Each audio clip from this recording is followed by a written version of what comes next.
देवी दुर्गे नमो नमः देवी दुर्गे नमो नमः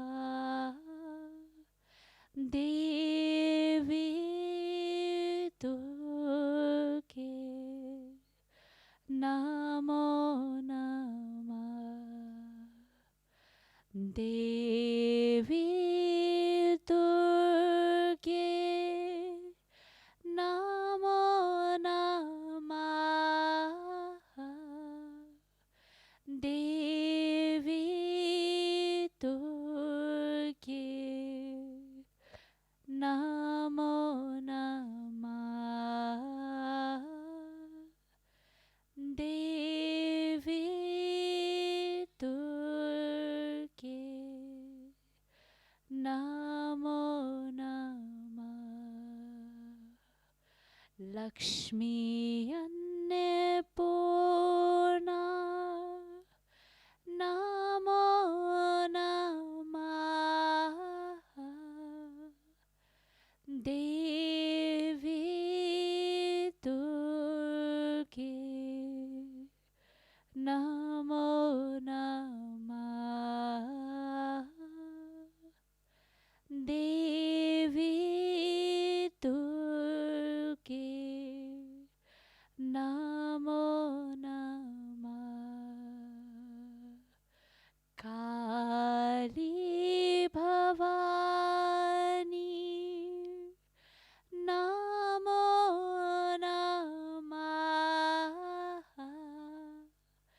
देवी दुर्गे नमो नमः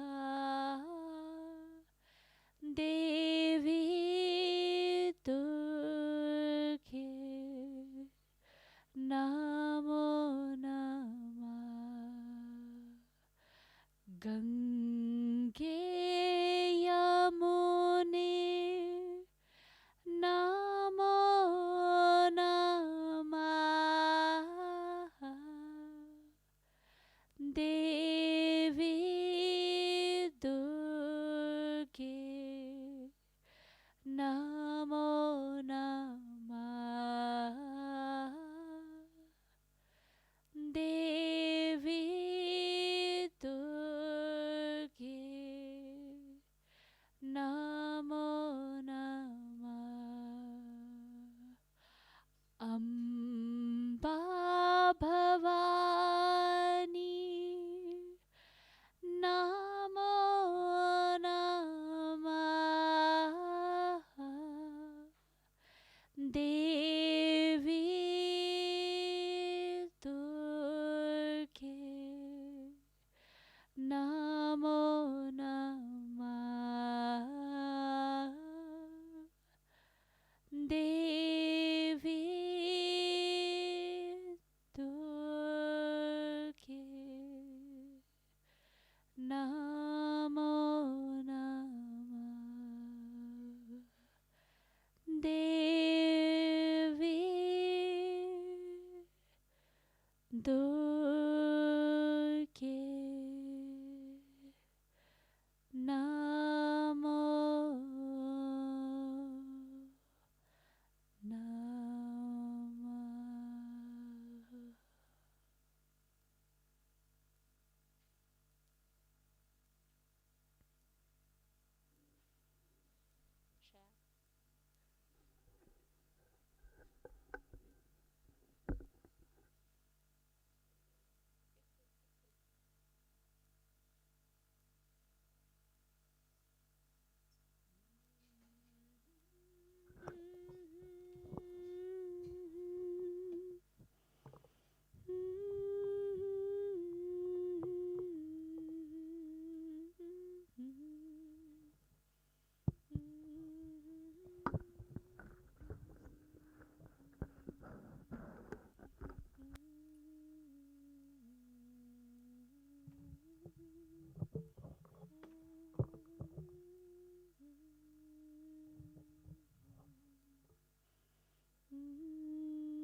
सोमा सद्गमय तमसो मा ज्योतिर्गमय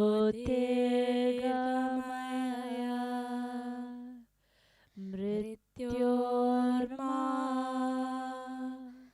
अमृतं गमय ॐ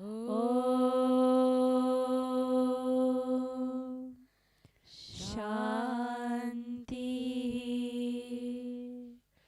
शान्ति शान्ति।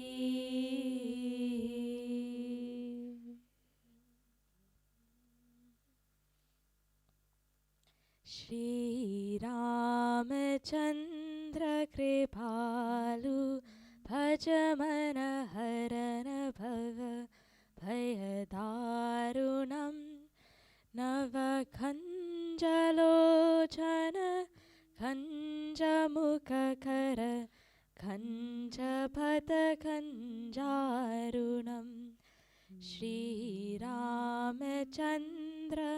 कृपालु भज मन हरन भव भयदारुणं नवखञ्जलोचन खञ्जमुखकर खञ्जपदखञ्जारुणं कन्दर्प अगणित अमित चापद नीलनीररसुन्दरं पतपीतमानहुतदितरुचि शुचि नवमी जनकसुतावरं पतपीतमानहुतदितरुचि शुचि नौमि जनकसुतावरं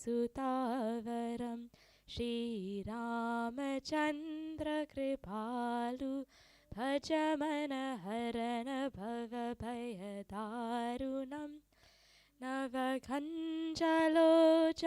खञ्जमुखकर खञ्जपदखञ्जारुणं श्रीराम श्रीराम श्रीराम श्रीराम भजु दीनबन्धु दिनेश दानव दैत्यवंशनिकन्दनं रघुनन्दनन्दानन्दकन्द कौशलचन्दारुणं रघुनन्द आनन्दकन्द कौशल चन्द दशरथनन्दनं श्रीराम श्रीराम श्रीरामचन्द्र कृपालु भज मन हरण भव भयदारुणं नवखञ्जलोचन खञ्जमुखकर खञ्जपदखञ्जारुणं श्रीराम श्रीराम श्रीराम जय राम। सिरमुकुटकुण्डल तिलक चारु उतारु अङ्गविभूषणम् आजानुभुज शरचापधर सङ्ग्रामजितकर दूषणं श्रीराम जय राम श्रीराम जय राम। इति वदति तुलसीदास शङ्कर शेषमुनिमनराञ्जनं मम हृदय कञ्जनिवास कुरु कामादिखलतलकञ्जनं श्रीरामचन्द्र कृपालु भज मन हरण भव भयदारुणं नवखञ्जलोचन खञ्जमुखकर कञ्जपदकञ्जारुणं श्रीराम जय राम श्रीराम जय राम मनुजाहिराचउ मिलि सोपरु सहज सुंदर सावरो करुणानिधि निधन सुजानशीलु सनेहु जानत रावरो श्रीराम जय राम श्रीराम जय राम एहि भांति गौरी असीस सुनिसिय सहित हिय हर्षियलि तुलसी भवानी पुंज पुनि पुनि मुदित मन मंदिर चली श्रीराम जय राम श्रीरामचंद्र कृपालु भजमन हरण भव भय दारुणं नवकञ्जलोचन कञ्जमुखकर कञ्जपदकञ्जारुणं श्रीराम जय राम जानी गौरी अनुकूलसिय हिय हर्षुना जाये कही अंजु श्रीरामचंद्र कृपालु भजमन हरण भव भय दारुणं नवकञ्जलोचन कञ्जमुखकर कञ्जपदकञ्जारुणं श्रीराम जय राम श्रीराम जय राम श्रीरामचंद्र कृपालु भजमन हरण भव भय दारुणं नवकञ्जलोचन कञ्जमुखकर कञ्जपदकञ्जारुणं श्रीराम जय राम श्रीराम जय राम श्री गुरु चरण सरोज रज निज मन मुकुर सुधार भरनौ रघुवर विमल जशो जोदायक फलचार बुद्धिहीन तनु जानिके सुमिरो पवन कुमार बल बुद्धि विद्या देहु मुहि हरहु कलेश विकार जय हनुमान ज्ञान गुण सागर जय कपीश तिनु लोक उजागर रामदूत तुलित बल धामा अंजनी पुत्र पवन सुत नामा महावीर विक्रम बजरंगी कुमति निवार सुमति के संगी कंचन करन विराज सुबेशा कांडल कुंडल कुंचित केशा हाथ वज्र ध्वजा विराजे कांडे मुंज जनेऊ साजे शंकर सुवन केसरी नंदन तेज प्रताप महाजगवंदन विद्यावान गुणी अति चातुर, राम काज करिबे को आतुर।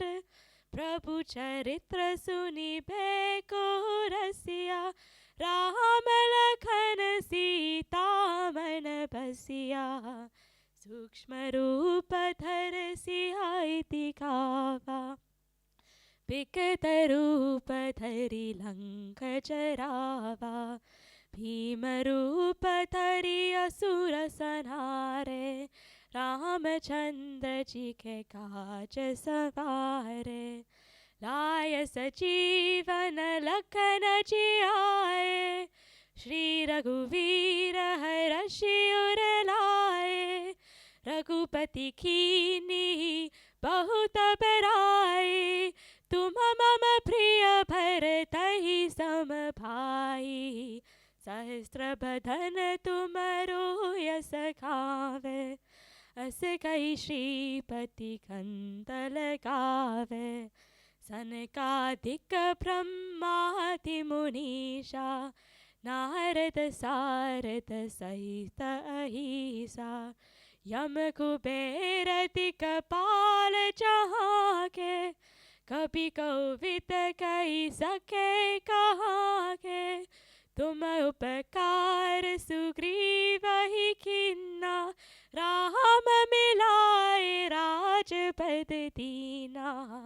तुमरो मंत्र विभीषण माना, लंकेश्वर भय सब जग जाना। युग सहस्त्र जो जन बल भानु, लील्यो ताहि मधुर फल जानु। प्रभु मुद्रिका मिली मुख माही, चलति लांति कई अचरज नाही।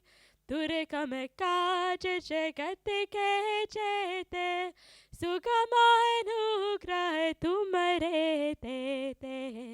राम दुआरे तुम रखवारे, हो तन आज्ञा बिनु पैसारे। सब सुख लहे तुम्हारी शरणा, तुम रक्षक काहू को तरना। आपन तेज समारो आपे, तीनों लोक हाकते कापे। भूत पिशाच निकट नहीं आवे, महावीर जब नाम सुनावे। नासे रोग हरे सब पीरा, जपत निरंतर हनुमंत बीरा। संकट से हनुमान छुड़ावे, मन क्रम भजन ध्यान जो लावे। सब पर राम तपस्वी राजा, तिनके काज सकल तुम साजा। और मनोरथ जो कोई लावे, सोई अमित जीवन फल पावे। चारों युग परताप तुम्हारा, हे परसित जगत उजियारा। साधु संत के तुम रखवारे, असुर निकंदन राम दुलारे। अष्ट सिद्धि नव निधि के दाता, असवर तीन जानकी माता। राम रसायन तुम्हारे पासा, सदा रहो रघुपति के दासा। तुम्हारे भजन राम को पावे, जन्म जन्म के दुख बिसरावे। अंत काल रघुवर पुर जाहि, जहाँ जन्म हरि भक्त कहाई। और देवता चित्तन धरहि, हनुमत से सर्व सुख करहि। संकट कटे मिटे सब पीरा, जो सुमिरे हनुमंत बलबीरा। जय जय जय हनुमान गुसाई, कृपा करो गुरुदेव की नाई। जो सत भार पाठ कर कोई, छोटे बंदी महासुख होई। जो यह पढ़े हनुमान चालीसा, होय सीति साखी गौरी सा। तुलसीदास सदा हरि चेरा, कीजे नाथ हृदय मह तेरा। कीजे नाथ हृदय मह तेरा। पवन तनय संकट हरणा, मंगल मूर्ति रूप। राम लखन सीता सहित, हृदय बसहु सुरभूप। बोलिए पवन सुत हनुमान की जय। श्री रामचंद्र भगवान की जय।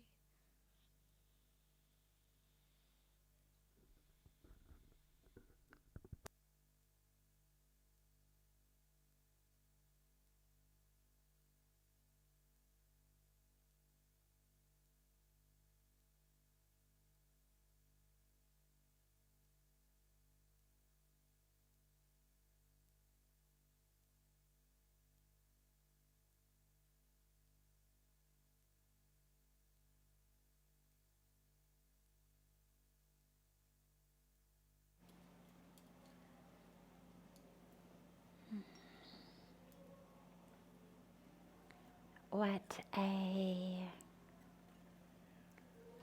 beautiful, beautiful way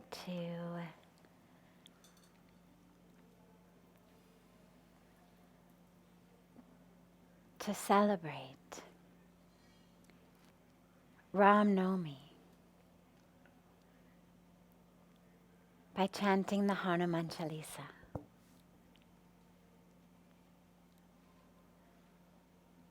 Especially after the day has been spent in worship and celebration of Bhagwan Ram. And then as the day becomes evening, becomes night, we gather. And we celebrate Hanumanji. There was a moment in which Bhagwan Ram asked Hanumanji, "Who are you?" And Hanumanji said, "When I forget the truth of who I am, I serve you. When I remember the truth of who I am you." And it's that just perfect, exquisite place where love and devotion and oneness and truth overlap.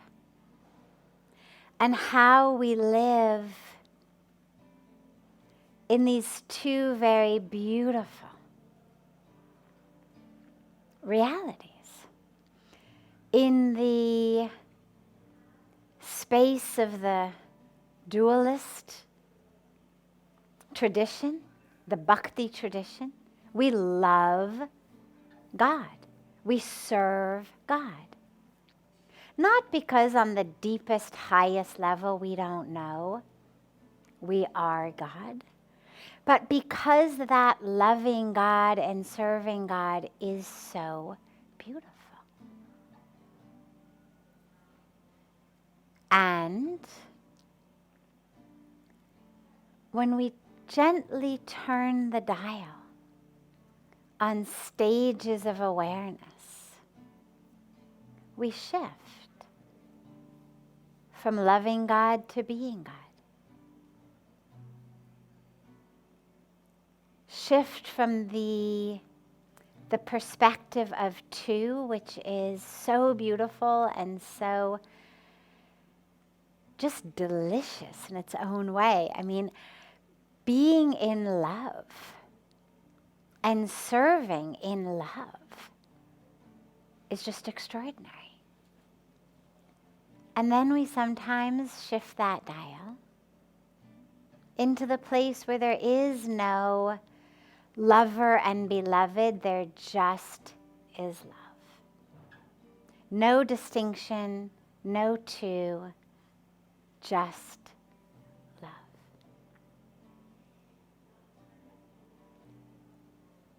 And then we shift the dial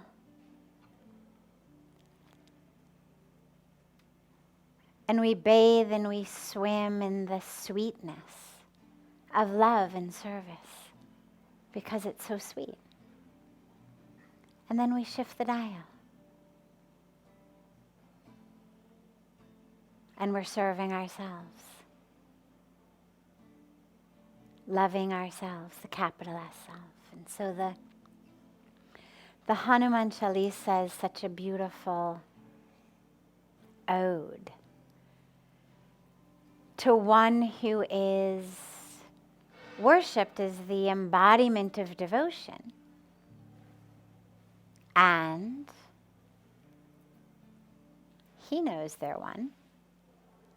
And devotion is so sweet. And service is so sweet. And love is so sweet. Nothing better. And he knows they're one. So a very special and sacred beginning to our satsang on Ram Navami, the day that our beloved, divine Bhagwan Ram took birth here on earth. And as we were speaking about earlier today, it's not about, oh yeah, thousands of years ago, in this land, he was born, and these are his family members, and this is the plot of his life. We don't celebrate it as a historical event. We celebrate, literally, today he is being born. And that part is up to us. Because, yeah, thousands of years ago, he took birth on earth in human form. In this family, in this land, with this plot of his life that makes up what we call the Ramayana.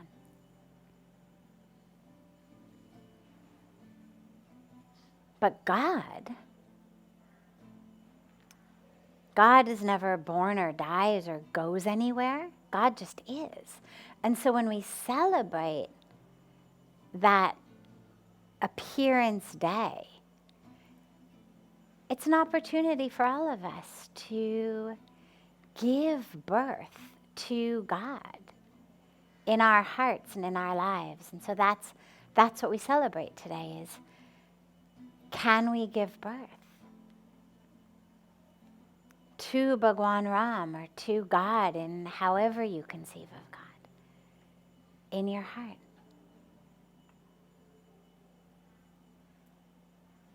And then it's really the birth.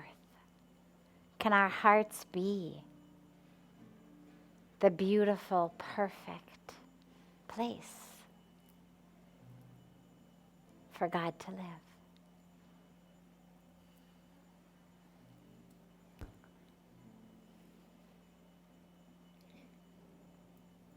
This question might link into the theme of Ram Navami. Perfect.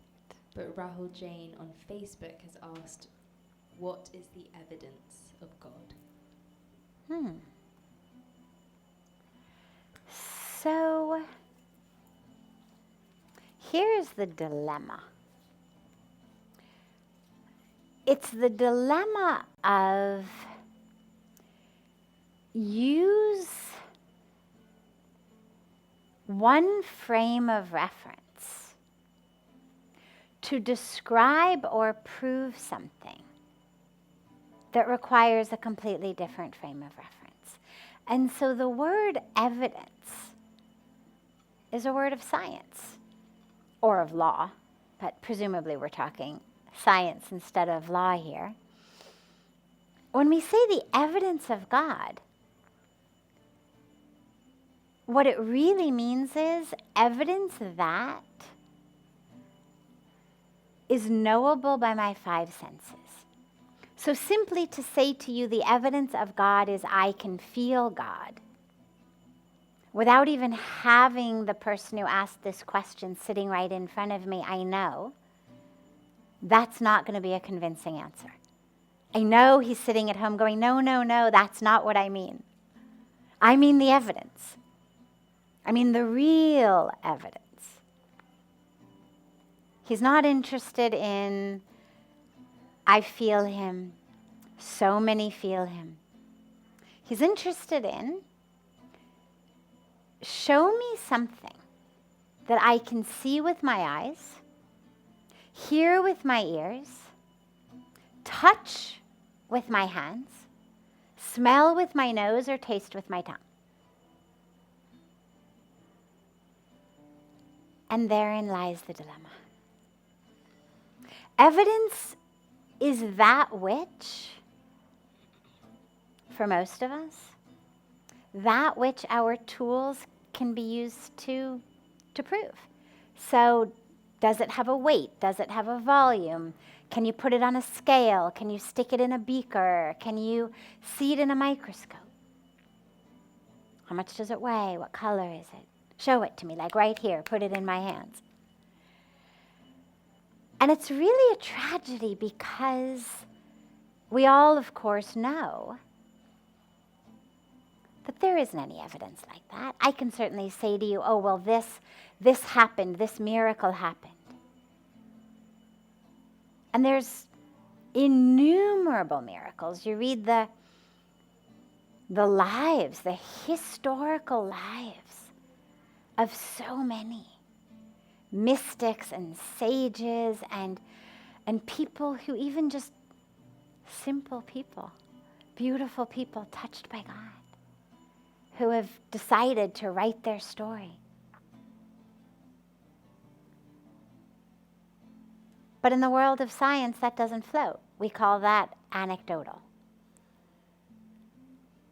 And the asker of this question is sitting at home going, but you can't prove that. Yeah, she may have said it. Yeah, he may have said it, but where's my proof? Where's my evidence? And therein lies our really tragic dilemma. Because what we've done is we have said, these are my tools. My tools are my five senses. My tools are that which I have developed in the realm of science. I've got a Bunsen burner. I've got a beaker. I've got a microscope. I've got a telescope. I've got a petri dish. I've got a scale. I've got a tape measure.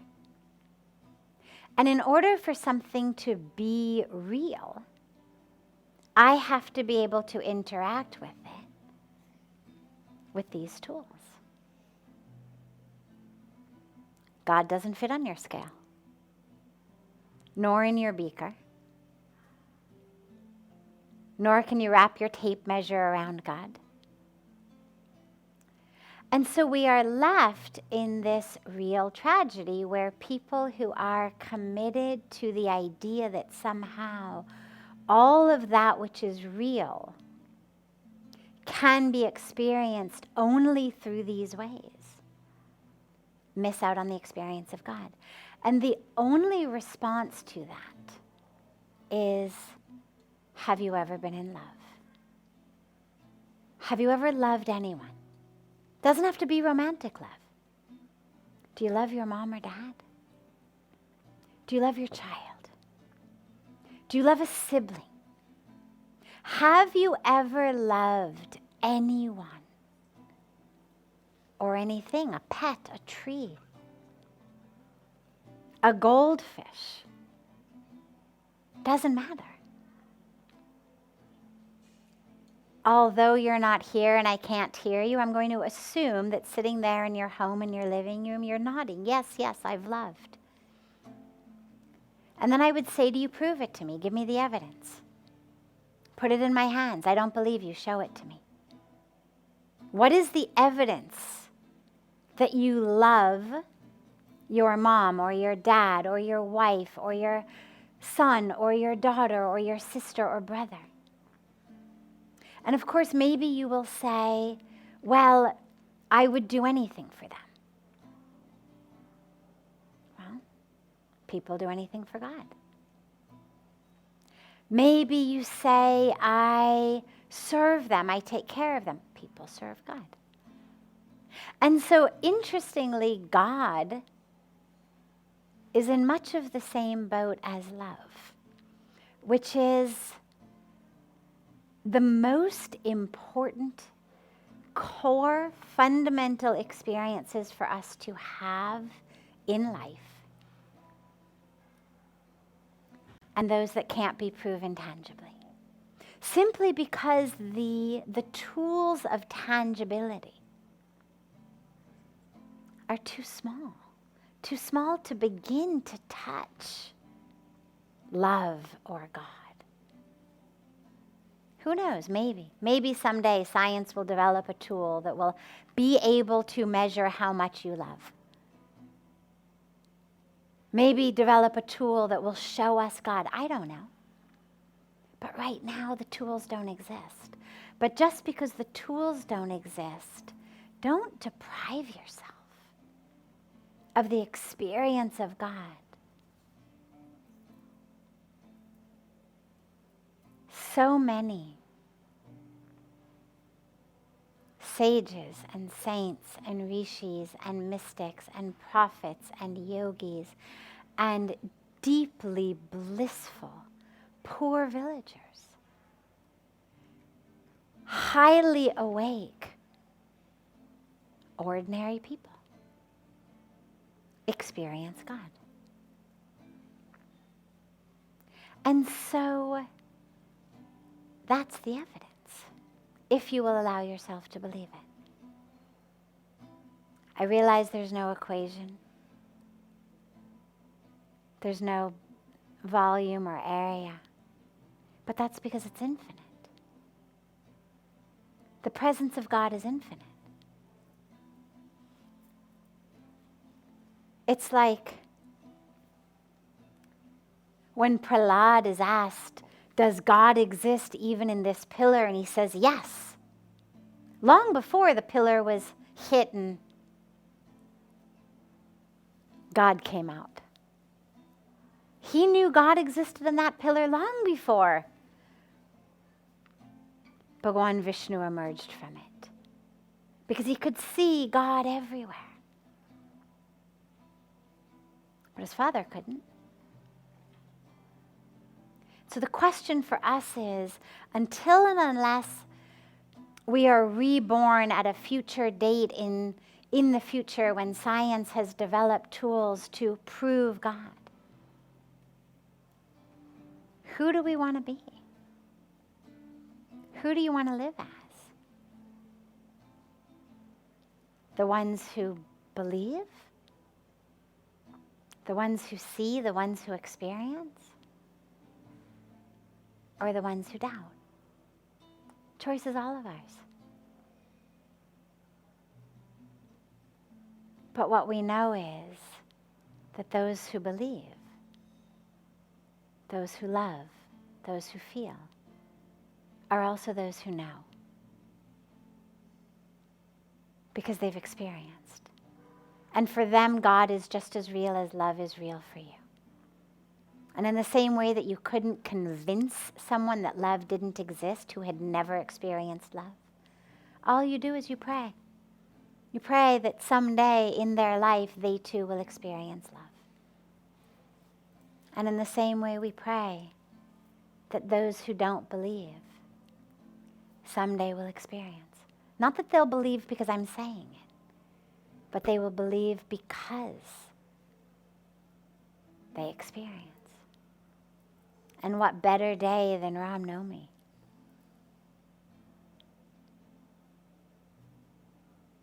To give yourself the possibility of experiencing.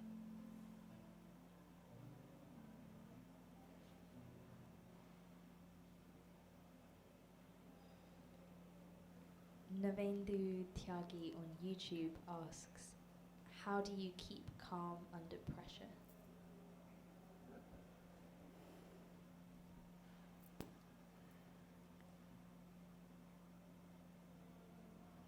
You realize that by losing your calm,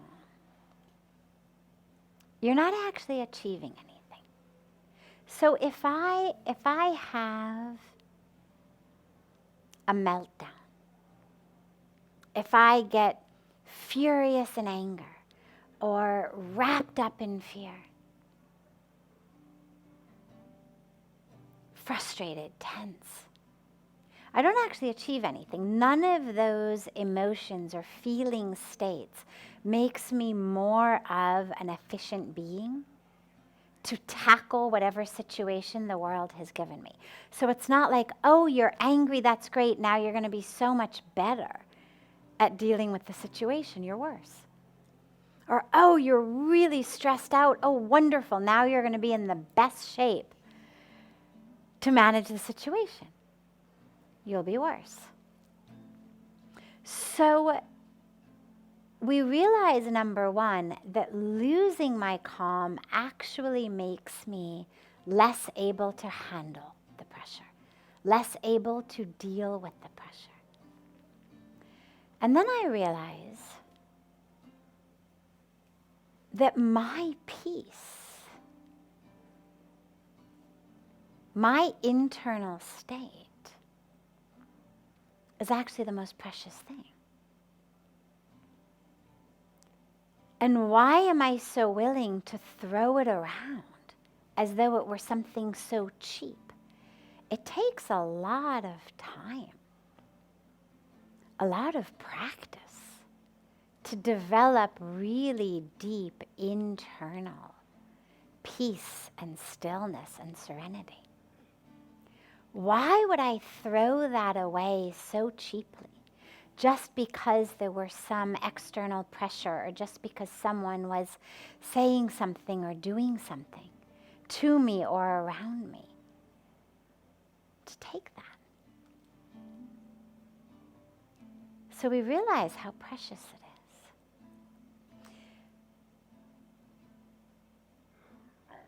And on a technique basis, 2 techniques. Number 1 is in the mind, number 2 is in the breath. So in the mind, when the pressure builds, you use that gyan, that wisdom, that buddhi, intelligence, to say to yourself, am I making the situation better? Is my stress, is my anger, is my frustration, is my despair, is it actually helping? When I realize it's not, I drop out of my head and into my heart. And in my heart, I become expansive.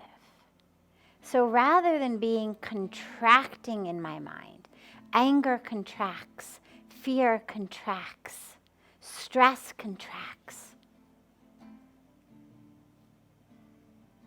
Greed and lust also contract, but they're a different subject. So I drop from the contraction in the mind to an expansion in the heart. And now I'm able to sit in the presence of that which is. And then I drop into my breath. Because the breath literally changes the nervous system.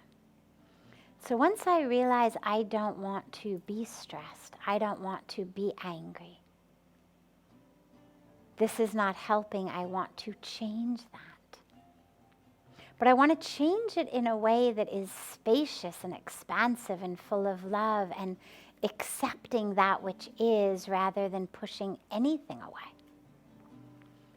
I drop into the breath. And the lower and the deeper and the slower the breath is, the calmer I am.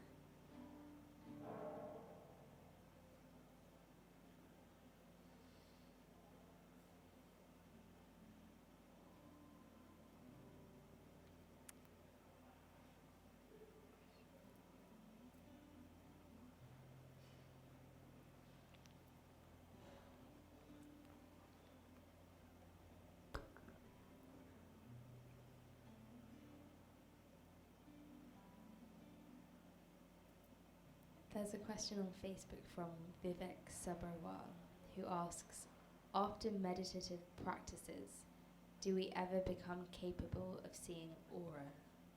Pranam, Sadhvi. He's a top questioner, I think. It's good. It's wonderful. I hear his name frequently. It's wonderful. Makes me so happy, actually, to keep hearing the names of the same people asking questions night after night, because it means that the community online watching, and not just watching passively, but engaging, is growing, which is what we're here for. So wonderful. So yes, Vivek, you can. When you meditate, though, it's not about getting the ability to do tricks. It's not about what am I going to be able to do the more I meditate. Do you start to be able to see auras? Sure. Do you start to see energy? Sure. Do you see truth? Absolutely. Do you see God? Absolutely. Not because through meditating God suddenly appears, but because the meditation removes that which blocks our vision from us. The meditation is cleaning the windshield, cleaning the glass, removing the curtains. So yeah, you can see so much. But don't get into meditation thinking, if I meditate, I'll be able to do this or do that. People ask sometimes, if I meditate, will I be more able to concentrate at work? Yes, sure. But it's a byproduct. Meditation is about touching the truth of who you are. And so yes, of course, your concentration improves. Yes, of course, your productivity improves, your planning improves, all of that. And we even now know structurally in the brain, as the prefrontal cortex gets denser in meditation, which we now know it does, the different skills and abilities that come with that improve. But that's not why we meditate. We meditate because it connects us with the truth of who we are. A denser prefrontal cortex is a byproduct. Being able to see auras or see energy, see the future, byproduct. Don't get into it for what it's going to give you. Get into it because of what you will experience in it. The truth it will show you. And then, yeah, so many other beautiful things happen. But they're byproducts.